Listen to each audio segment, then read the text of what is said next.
la comisión directiva, de la cual soy el presidente, decidimos que en este año electoral el tema debía ser la defensa nacional, tema que debía desarrollarse en este círculo militar, Casa de los Militares, círculo donde están depositadas las armas de la independencia en su museo, y en su biblioteca están los volúmenes sobre las campañas de nuestro glorioso ejército escritas por sus protagonistas.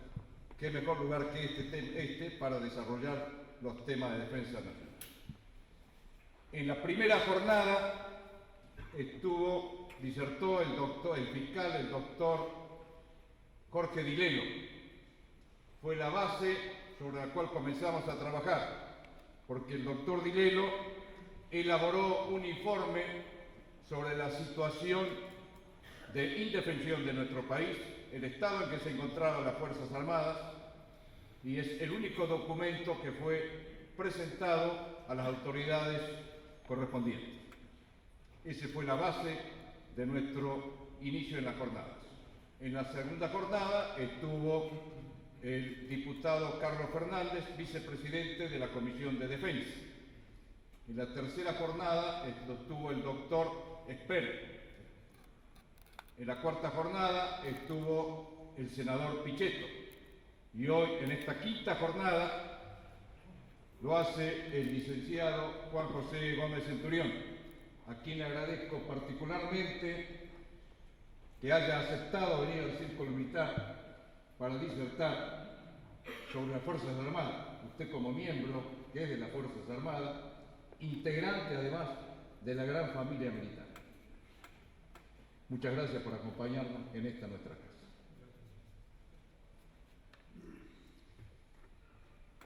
Como integrante de las Fuerzas Armadas, seguramente compartimos las mismas inquietudes.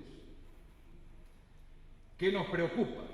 Nos preocupa particularmente la situación de avance del narcoterrorismo, ¿verdad? Las fronteras desprotegidas, la migración ilegales, la desprotección de nuestro litoral, la explotación de nuestros minerales, la ocupación de nuestras islas Malvinas y adyacentes. ¿Qué puede ocurrir con la futura definición del Tratado Antártico y sobre los hielos continentales? Las bases que están en la Antártida, en nuestro sector.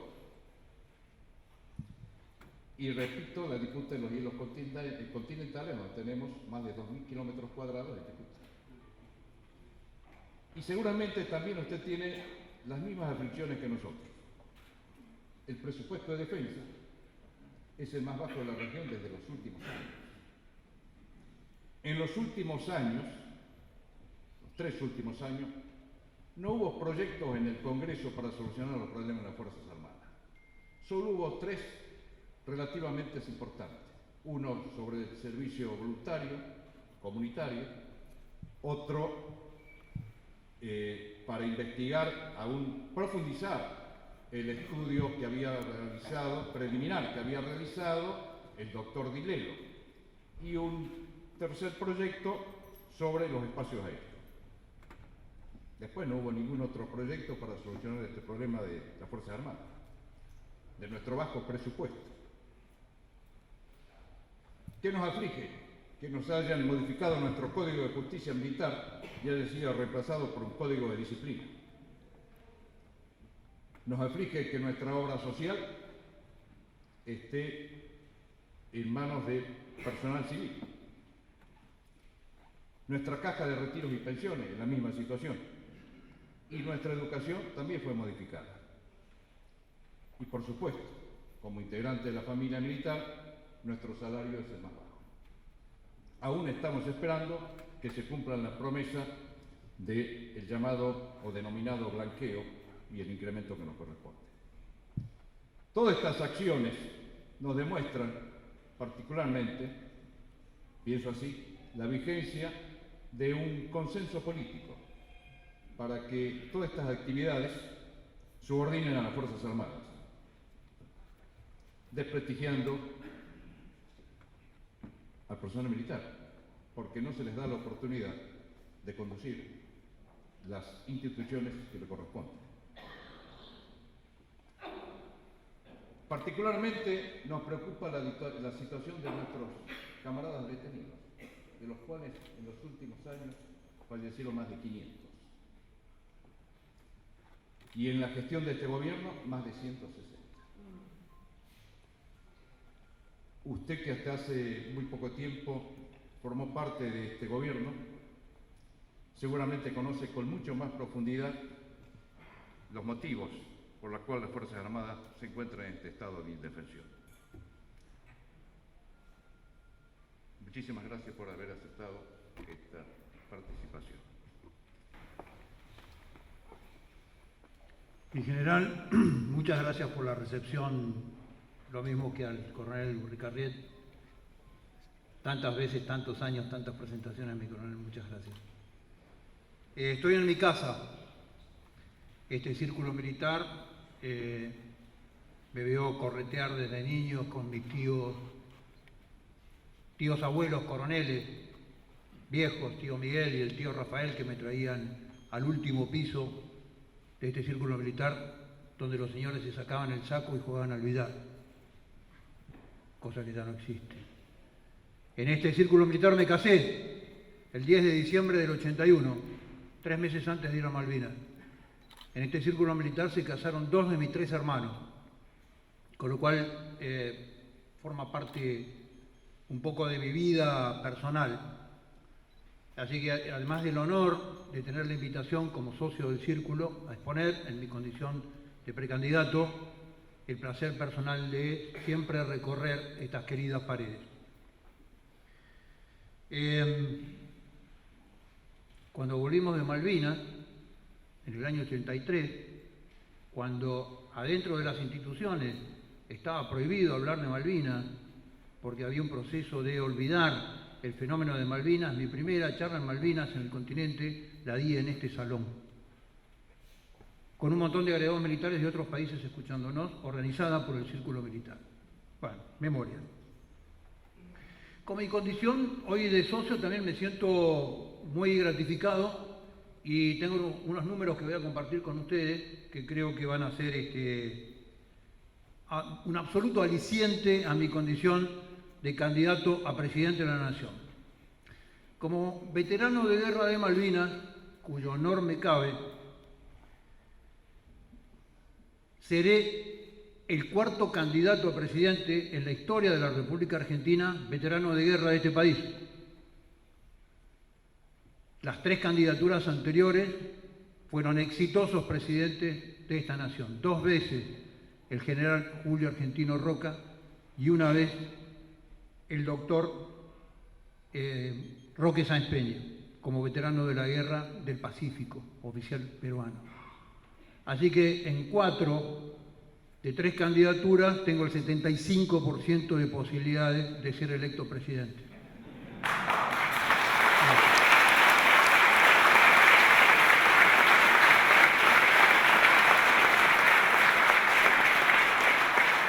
Pero como socio del Círculo Militar, ese número asciende en forma astronómica. Tenemos 8 candidatos, conmigo sería el 9º, 8 candidatos socios de este Círculo Militar, exitosos presidentes electos de la República Argentina. 2 postulaciones del general Roca, 1 postulación del general Justo, 3 postulaciones del general Perón, 1 postulación del doctor José Evaristo Uriburu y 1 postulación del doctor Roque Sáenz Peña, socio de este Círculo Militar. Con lo cual, mis probabilidades de ser presidente llegan al 89%.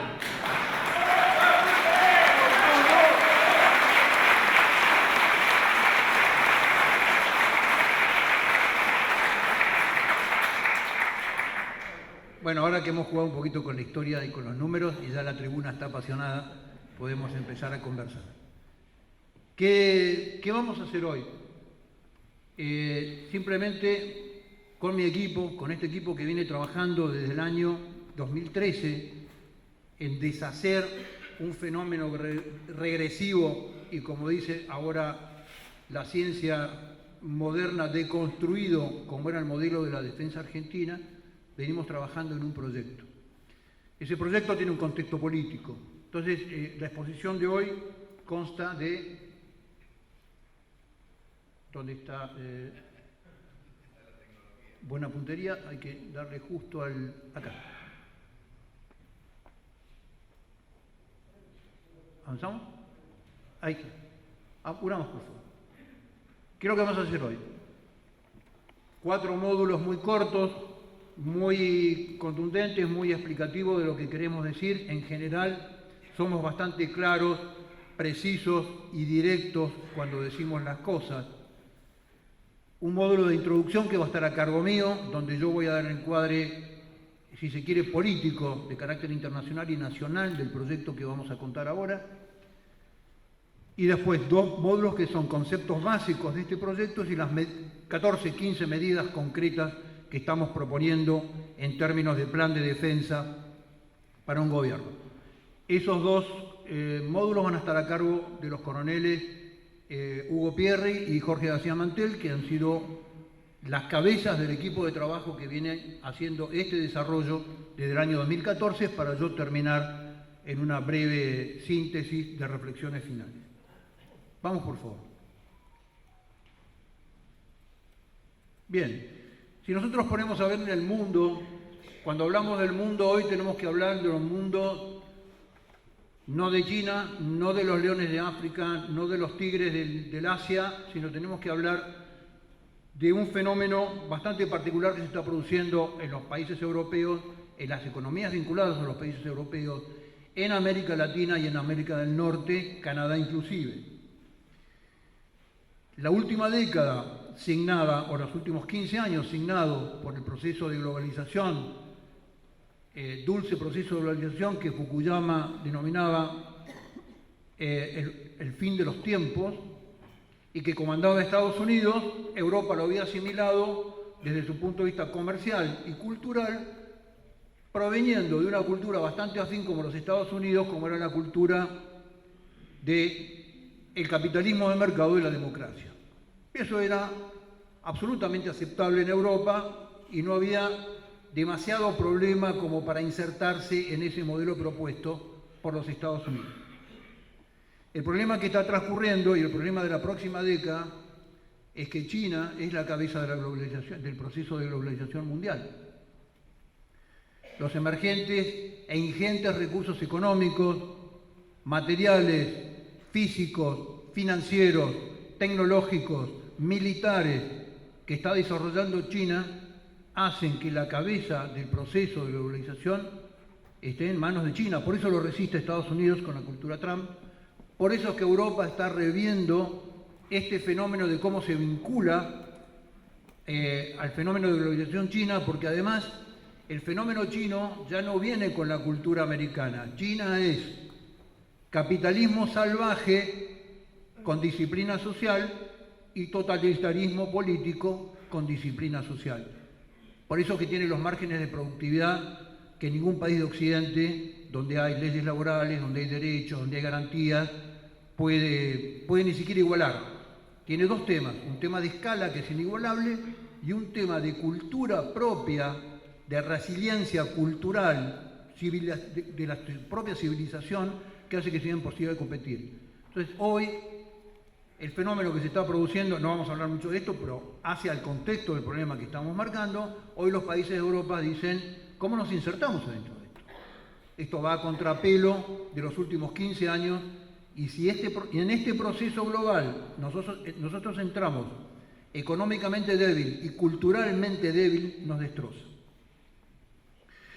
Los otros fenómenos que rondan la temática de la situación política europea, crimen internacional, la globalización tuvo la virtud de generar grandes cadenas de valor y empresas multiglobales a lo largo del mundo que optimizan al máximo esas propuestas de valor, pero generó 2 cosas. Generó un nivel de asimetría de la distribución del ingreso fenomenal, por un lado, y por otro lado también hizo transnacional el fenómeno de las cadenas de valor delictiva, del crimen.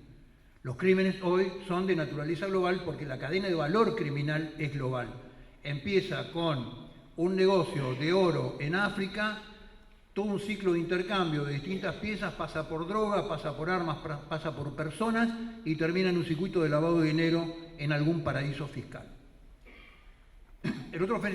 Voy muy rápido con esto para que no es el objeto de la presentación, pero para que nos dé un contexto político de qué estamos hablando en el desafío que viene. Los otros que ven los países europeos con preocupación, que el de Brasil con preocupación también, es un crecimiento desmedido y desordenado de la administración pública. Después vamos a hablar 2 minutos en la diferencia entre Estado y administración pública. Este aumento de la administración pública deriva de muchísimos años de una conciencia naif, de generación de derechos sin obligaciones, de altos procesos de inmigración que empiezan a tomar los mismos derechos y una administración pública con un nivel de servicio que es imposible de mantener. El proceso de inmigración descontrolada, a cada uno lo ataca de algún lugar, a los europeos lo atacan en forma histérica porque tienen África en la frontera del otro lado del Mediterráneo, con toda una cultura interna que dice, pobres africanos, dejémoslos entrar, y hoy nuevas voces de la política que dicen, momentito, pongamos un límite a este fenómeno porque van a ser los nuevos modelos de conflicto de los 10 años que vienen van a ser de naturaleza étnico y migratoria. De la globalización China-Estados Unidos ya hablamos algo, la corrupción política es otro fenómeno global, ya es transnacional, no solamente por cultura, sino por lo que los negocios de corrupción van de país a país. El fenómeno, creo, más significativo es Brasil con Odebrecht, que corrompió a todos los países de la región, una empresa que se había especializado en generar negocios con la política y hizo obras en todos los países de América Latina. El único lugar donde tiene la causa retrasada, ¿dónde es? En Argentina. En todo el resto de los países la causa se avanzó, los empresarios están presos, las declaraciones están tomadas, el único lugar que está retrasado es Argentina. Y por último, el tema del aborto y la ideología de género, que hay veces que parece que fuese simplemente un vetusto tema cultural a sostener. En Europa hoy la preocupación es un fenómeno de naturaleza cultural. Si Europa tiene que entrar a modelos culturales muy agresivos, debe afianzar su propio modelo cultural. Los modelos como el aborto, que son sistemas, modelos, estrategias que van a tasas de natalidad negativa, por un lado, y la ideología de género, que es un modelo absolutamente destructivo de la familia, preocupa hoy seriamente en la política europea para decir cómo se revierte esto. Nos preguntan a nosotros cómo hicieron ustedes para frenar el aborto. ¿Por qué? Porque están viendo sociedades que han perdido su fe y su capacidad de trascender en la historia, que han perdido su vocación de reproducirse, que tienen tasas de natalidad negativas, que han aceptado miles de millones de inmigrantes y por cada francés nacen 5 árabes y ven el futuro de esa nación con muchos problemas. De toda esta máquina de diagnósticos surge, pasamos por favor, nuevas cajas de herramientas a los sistemas políticos. Cuando decimos nuevas cajas de herramientas, claramente lo que estamos diciendo es que estamos en un paulatino derrumbe del sistema político correcto, europeo, por ejemplo, y en términos transnacionales también, de ese viejo y querido mito progresista de los 70, 80 y hasta de los 90, que hablaba de la desaparición del conflicto. Este mito progresista que tenía como un foco de expresión política las fuerzas vinculadas a la socialdemocracia. La socialdemocracia prometía una cultura de naturaleza izquierda gramsciana por un lado y por otro lado una economía de mercado absolutamente capitalista, ¿no? En cualquier café de Buenos Aires eso se titula corazón a la izquierda, bolsillo a la derecha. Bueno, este modelo ha llegado a un límite para resolver problemas y para poder dar las pautas de cómo lo va a solucionar para adelante. Y es por eso que en Europa, y es por eso que en América, y es por eso que en Estados Unidos aparecen las derechas con las cajas de herramientas típicas de la derecha que te dicen control del diseño del Estado, control de la administración pública, fronteras, migración, seguridad, defensa, etcétera, etcétera, etcétera. Los temas que han estado siempre escondidos bajo 4 llaves en las cajas de herramientas de los partidos de la derecha. Vamos a la de Argentina. Sí. Nosotros decimos que Argentina tiene como 40 años de secuestro, está secuestrada por un sistema de fracaso sistemático. El mito progresista en Argentina también existe. También existe. Lo vamos a describir un poquito. Ese mito progresista que culturalmente nos dice, por ejemplo, no a la carrera de galgos, por un lado, porque es un acto absolutamente poco humanitario hacer correr a los perros, y por otro lado te quiere poner la ley del aborto diciendo maten los chicos hasta los 6 meses, no me importa, ¿no? Este lavarropa gramsciano cultural que es tan complejo de manejar, porque a veces hay que explicar lo que es de sentido común y hay que explicar lo absurdo. Tuvo como dos vertientes en su modelo de aplicación económica.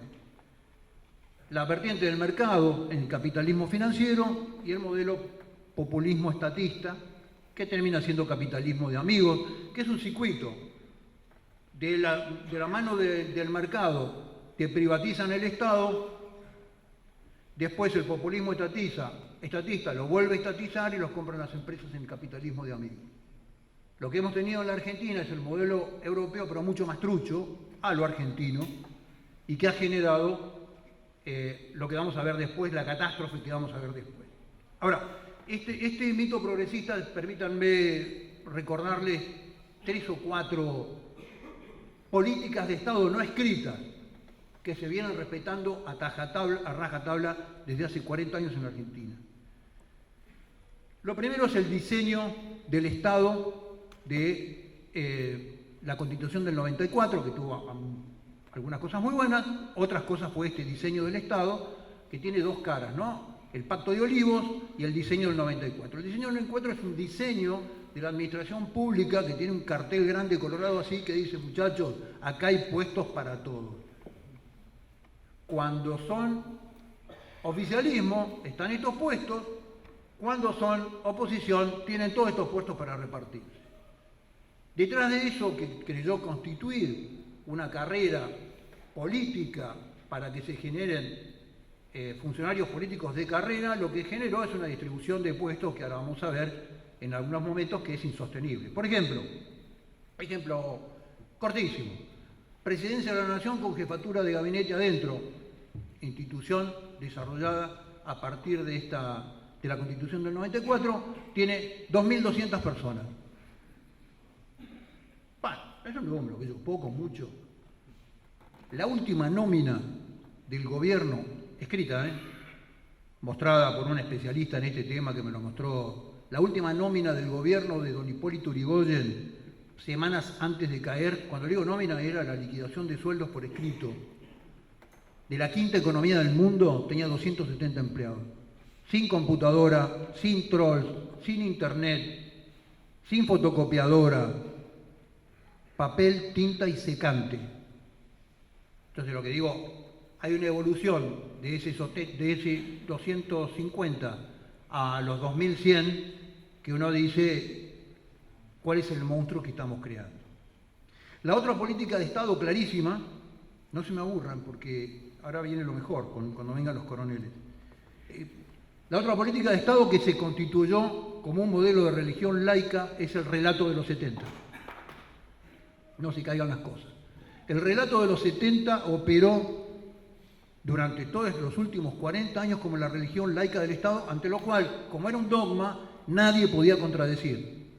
Los desaparecidos fueron 30.000 y aquel que dijera que no eran 30.000 merecía ser echado, fusilado públicamente por todos los medios y nunca más podía volver a la administración pública. Esto, además de ser una mentira histórica, comprobada, punto terminado, sigue todavía, hay gente que dice, pero simbólicamente son 30.000, entonces uno le dice, pero la matemática es simbólica, no la aritmética. La aritmética no es simbólica, la matemática sí. Bueno, es inexplicable. Ahora, ¿qué generó este modelo? Este es uno de los puntos cruciales del relato de los 70 para llegar a lo que vamos a llegar después, que es el Estado fallido y el Estado abolicionista. La otra política de Estado no escrita, pero grabada a sangre en este modelo del mito progresista, es el déficit fiscal. Los estados no pueden, los gobiernos no pueden, a esta estructura que le deja La Constitución del 94 no la pueden sostener con impuestos. Suben cada vez más los impuestos, pasan como 70 veces la curva del Laffer que declaman los economistas todos los días y no pueden sostener esa estructura. Entonces, el déficit fiscal es sistemático. Como el déficit fiscal del Estado es sistemático, cada 8 o 10 años lo que genera es una crisis financiera que genera devaluación, por un lado, caída del Producto Bruto Interno Per cápita, por otro lado, y 1 millón de personas detrás del límite de la pobreza. Y la última pauta, no escrita, pero que también fue política de Estado, es tomemos deuda. Se tomó dos tipos de deuda, la deuda interna a través de emisión sistemática, inflacionaria, y la deuda externa con distintos mercados, y hay que atribuirle a nuestra clase dirigente un nivel de creatividad en los sistemas de toma de deuda que realmente es significativo. Hemos tomado deuda del fondo, los créditos stand-by, que dentro de todo por lo menos son los más transparentes. Hemos tomado al Banco Interamericano de Desarrollo créditos, por ejemplo, para la educación, que vienen con todo un protocolo de temas culturales como son la ideología de género y de las cosas que tenemos que hacer para implementar el aborto. También hemos tomado deuda al 15% contra Venezuela, por ejemplo, caso único en la historia. Y también hemos tomado créditos contra China, contra una base china. Argentina tiene la única base militar tecnológica china del continente. Ya después se va a enojar con eso el coronel García Mantel seguramente. Entonces, este fenómeno, descrito muy brevemente, con pinceladas muy gruesas, lo que ha generado en 40 años es haberle entregado los partidos políticos, que son instituciones de la República, no de los partidos. Los partidos políticos son instituciones de la República, se la entregaron a las facciones políticas que la pusieron a disposición de personas. Por eso hoy la política argentina está a disposición de personas y no de instituciones. Por ejemplo, cuando pregunta a cualquier europeo que se despertó anteayer, dice, che, pero ¿usted por qué no puede hacer un pacto? Podemos hacer un pacto de la Moncloa de acá para adelante, ponerse de acuerdo. ¿Saben por qué? Porque no hay partidos políticos. Porque no hay instituciones que sean capaces de garantizar el ejercicio de un pacto en N cantidad de tiempo. Porque lo que queda de ese sistema son personas. El cierre. Bueno, ¿cuáles son algunas de las consecuencias de esto que acabo de describir muy brevemente, que venimos a modificar? Las consecuencias, claramente, este fenómeno de abolicionismo del Estado disfrazado de secuencias garantistas, esto es 40 años de abogar la inocencia de la víctima, teóricamente, del relato de los 70 y de cualquier víctima que ocurra en la calle en manos de un victimario sistemático que es el Estado. Con lo cual el Estado ha pasado a ser un organismo con tan alto sentido de la autolimitación en materia de investigación, en materia de generar inteligencia criminal, análisis de amenazas, vincular análisis de amenazas externas con las internas, que prácticamente, como vamos a ver en el punto siguiente, es un Estado fallido.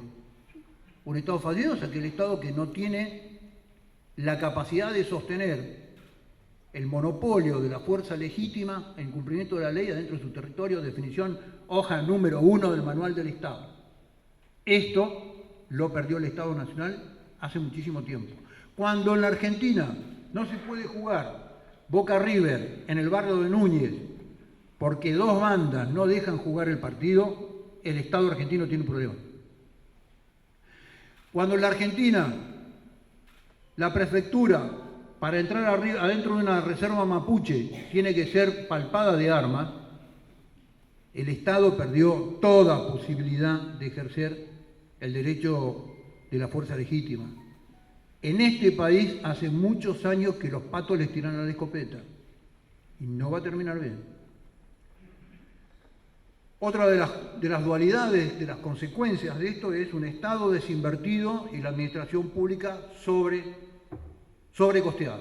Es la cosa del elefante que poníamos adelante, un enorme sistema burocrático administrativo para generar puestos para la política y el Estado, que son los fierros el Estado, que son la garantía en el tiempo de la constitución de esta nación argentina, en el tiempo, la seguridad, la defensa, la investigación científica, caminos, puentes, etcétera, etcétera, etcétera, absolutamente desinvertida. El delito organizado. Argentina es un país que hace 20 años que está manejado por 15, 20 mafias. Frente a ese fenómeno del delito organizado, se le opone el Estado totalmente desorganizado, parcelado, fraccionado, compartimentado, sin organismos que logren reunir la estrategia del problema y tomar al delito organizado como un agente estratégico que está operando sobre todas las líneas de Argentina y sobre todos los niveles de la conducción argentina. Esto es muy grave. Hace 4 años que se le ruega al Ministerio de Seguridad que nombre y active el director de inteligencia criminal del Ministerio de Seguridad, que es el órgano de inteligencia criminal con el cual las fuerzas de seguridad tendrían que estar operando. Al delito organizado se lo combate con inteligencia, no con controles, no poniendo gendarmes en las esquinas. Bueno, esto todavía no pasa. Y por último nos venden un Estado presente con el clientelismo acuesta, ¿no? Cuando dice está presente es que está repartiendo algo, luego de haber aniquilado la economía real. Los gobiernos aniquilaron la economía real y después ponen al Estado a repartir plata y caja, ¿no? Como decía una vieja película que veían algunos de los señores que están acá en Apocalipsis Now, dice, primero te tiran la bomba y después te reparten curitas. Esto es lo que estamos viendo desde el punto de vista de gestión gubernamental en los últimos tiempos.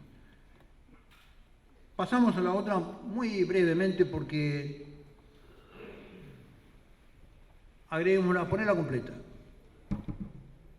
Muy bien, ahí saca la última para que se vea más o menos las fechas. Ahí lo que nosotros estamos diciendo, hay un derrotero en el proceso de la defensa argentina, un proceso que aquel Estado modelo inicial de la Argentina lo entendió con mucha claridad, con el modelo Richieri, donde ese Estado era capaz de... Ese Estado no solamente tenía un modelo de defensa que estaba vinculado a los mejores conceptos, al mejor armamento, al mejor diseño de todos los Estados del mundo, sino que además tenía la mejor educación pública, gratuita y obligatoria de todo el continente, un Estado que había hecho desaparecer el analfabetismo, un Estado que tenía las mejores políticas de asistencia médica, etcétera, etcétera, etcétera. Esto va decayendo en el tiempo, los procesos Segunda Guerra Mundial y la Guerra Fría van trayendo un deterioro. Argentina cambia su situación con el exterior y acá me parece que hay cosas significativas. La crisis económica producto del deterioro de las relaciones de intercambio en Argentina y en el mundo en este momento pegaron muy fuerte. Generó un golpe durísimo a la política, las Fuerzas Armadas salieron de sus roles tradicionales y fueron un rol político que no les cabía, y este proceso termina con la Guerra de Malvinas, que termina toda una etapa en este proceso. En la pérdida, de lo que el equipo llama la pérdida progresiva de las capacidades, todo un nuevo plexo normativo, las crisis internas de las Fuerzas Armadas, especialmente el Ejército, una aparente empatía del Estado con sonrisa política, pero sin ningún medio, y este es el concepto rector de este proceso. Se ajusta por presupuesto, no se diseña un nuevo sistema, no se piensa en nuevos sistemas, no se es capaz de soñar un nuevo modelo. Lo único que se hace es ajustarlo por presupuesto. Colapso del sistema lleva a los últimos años en donde ya el proceso de politización fue bastante más acabado, bastante más atrevido y bastante más insolente. Las Fuerzas Armadas sin roles, desde las directivas del Ministerio de Defensa, teníamos Fuerzas Armadas que al único lugar donde podían disparar parados en la frontera era para arriba. Un absurdo intelectual realmente complejo. Procesos humillantes para las propias Fuerzas Armadas. Y ya llegamos a un sistema donde prácticamente de indiferencia, la defensa planteada como una planilla de cálculo, y los presupuestos más bajos de la historia, como refería recién el señor general. Ahora, yo con esto cierro y les paso acá a los dos coroneles la batuta. En este proceso 1890-2015, yo lo único que les quiero agregar, porque acá hay un desconcepto, ¿no?, que ya después el coronel García Mantel con el tema del dinero y los presupuestos se va a encargar de desmitificar. Este proceso 1890, 1930, pónganle, 1935, 1940, generó el diseño de Estado más virtuoso, moderno y efectivo que tuvo la República Argentina. ¿Saben cuánto era del PBI de la Argentina? El 25% del PBI. O sea, nuestros abuelos, para pagar esa joya, tenían que poner el 25% de sus ingresos en impuestos, así de claro. Este Estado fallido, gordo, incapaz de cumplir con su misión, que no da educación de calidad, que no da atención pública, que no da defensa, que no da moneda, que no da... Este Estado, nosotros, todos los que estamos acá, nos sale el 52% de nuestros ingresos. 52% del PBI hoy es el Estado. Entonces, acá hay varias lecturas. Acá no solamente hay un deterioro, acá hay una transferencia fenomenal de divisas del bolsillo de nuestros abuelos al bolsillo de la burocracia administrativa del Estado, por un lado, y hay un crecimiento enorme en este lugar de la administración pública y el Estado, y un achicamiento de aquella sociedad que el 75% del PBI la generaban nuestros abuelos a través de su impulso, su trabajo, su producción y la exportación.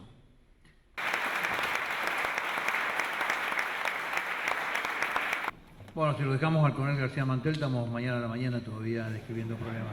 Gracias, Jorge, por el conocimiento y la pasión. Yo quiero cerrar en forma muy breve para pasar a las preguntas de ustedes. Han visto el diagnóstico, han visto el problema. Tenemos claro la necesidad del rol de la defensa y el rol que la defensa cumple dentro del Estado Nacional. El Estado Nacional es el garante de la constitución histórica y del desarrollo histórico de la nación argentina. Con lo cual, tenemos el mejor equipo, sabemos lo que hay que hacer, hace tiempo que lo estudiamos y estamos dispuestos a hacerlo. Ahora queremos escuchar las preguntas de ustedes. La inconstancia y la improvisación de la política exterior argentina no podía pasar por otro lado, lamentablemente. ¿Qué quiere decir eso? Que arrancamos en el 83, 84, con un supuesto acuerdo con la Unión Soviética para instalar una serie de submarinos, de boyas y sonares antisubmarinos en el Atlántico Sur, que no fue implementado, política del canciller Caputo, no se logró implementar porque realmente era un mamarracho el proyecto.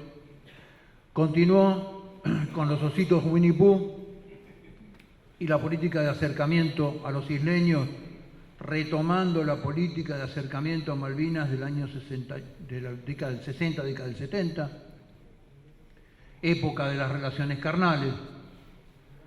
De ahí giramos violentamente y en poquitos años pasamos a ser los mejores amigos del mundo de Irán vía Venezuela, con lo cual la política de reclamo en Malvinas se hacía en Naciones Unidas por parte de la presidencia ante el Comité de Descolonización de Naciones Unidas, que no funcionaba desde el año 67. Se lo hacían abrir para que vaya a dar un discurso. Y la política actual en materia de Malvinas, que tiene que ver con un gobierno que después de encontrar un país desacoplado del mundo, decide abrirse al mundo con muy buen criterio, sin saber muy bien para qué.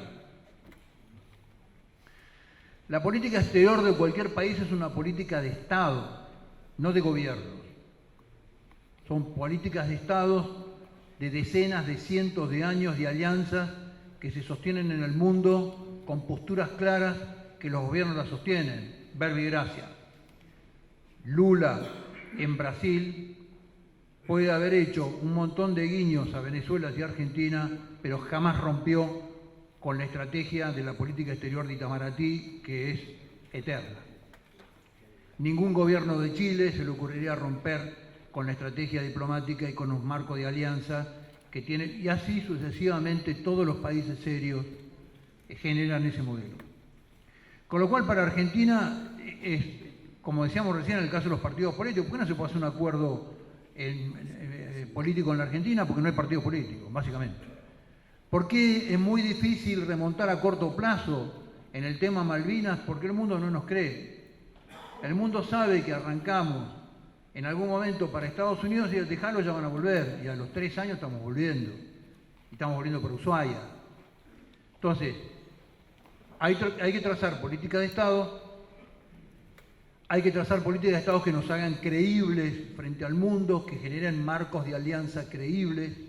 Es una excelente oportunidad el nivel de caos que vive la política internacional en la rivalidad con los países asiáticos, con los chinos.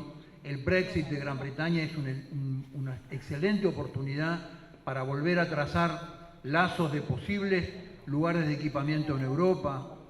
Hoy Estados Unidos regala equipamiento a plazos muy cortos, a plazos muy largos y a muy baja de interés para endeudamiento en materia de armamento. Estamos en una situación que si Argentina toma una política seria, la pone para adelante, va a tener muchísimas oportunidades.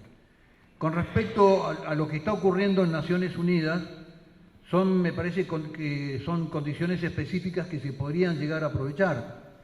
Ahora, Cancillería está más preocupada, y no lo digo en deterioro del canciller, digo como una visión estratégica de Cancillería, está más preocupada en hacer acuerdos petroleros que traigan divisas petroleras con los británicos, en lo que nosotros consideramos mal argentino, que en este tipo de políticas. Y ya se les ha advertido de todos los planos. Nosotros de ENOS hemos también lanzado un documento diciéndole que hay acuerdos petroleros en la zona de las islas que lo pueden llegar a considerar en un futuro a Gran Bretaña país ribereño, con lo cual lo va a complejizar en la disputa diplomática argentina. Entonces, es un país sin estrategia.